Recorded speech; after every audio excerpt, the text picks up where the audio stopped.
Okay, 42. An experienced bricklayer constructs a small wall in 3 hours. An apprentice completes the job in 7 hours. Find how long it would take if they worked together. So the same job is what it should say.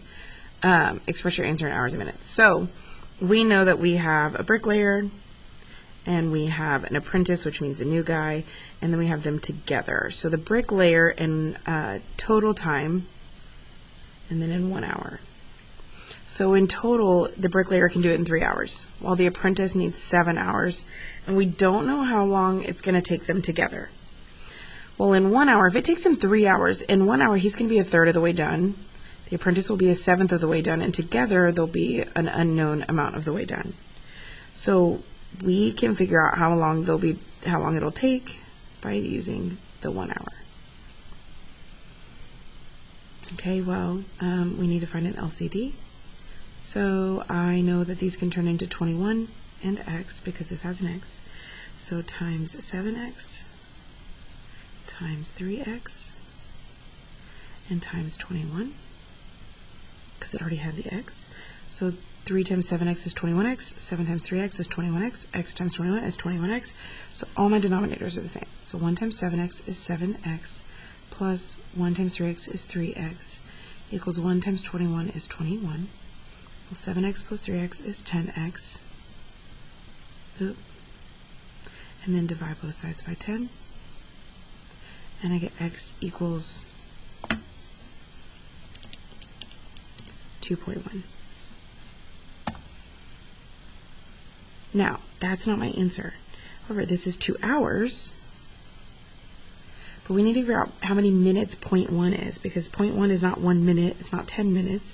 You have to take 0.1 times, there's 60 minutes in an hour, and it's 6 minutes. So 2 hours and 6 minutes.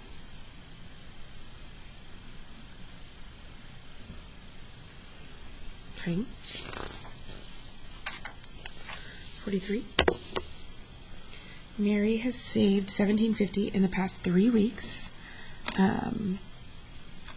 At this rate, how much will she save in 15 weeks? So we know, so money over weeks, so 17.50 over 3 weeks equals, well, how much money in 15 weeks? This is something you can set up as fractions, okay, and then you can cross multiply. So x times 3 is 3x. 15 times 17.50 is 262.5. And then solve for x, so divide by 3, and we get x equals 87.5. Well, my unknown is how much money, so it's going to be about $87.50.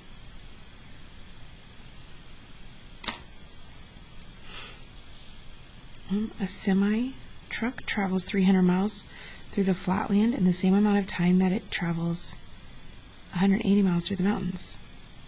So in the flatland, it can travel 300, and in the mountains, it can travel 180 in the same amount of time, so we know the time is the same. The rate of the truck is 20 miles per hour slower in the mountains, so I don't know the rate in the flatland, but I know slower would be 20 less than that.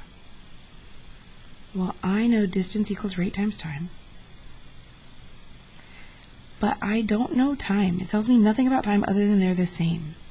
And I've already used x, so it's not like I can plug in x. So I know that I can solve for time by doing distance over rate. So distance over rate, and I know that the times are the same, so I can use that as my equation. And now I can cross multiply just like we did on 43.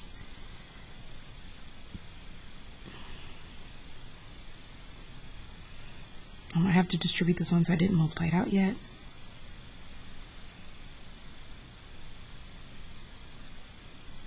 And 300, that gives me negative 6,000. So minus 300x. I know I like to use move my smallest one usually, but if I move that, then it equals 0, and I don't want that. I want all the x's alone, and this one's already alone. So 180 minus 300 gives me negative 120. And divide both sides by negative 120. I get x equals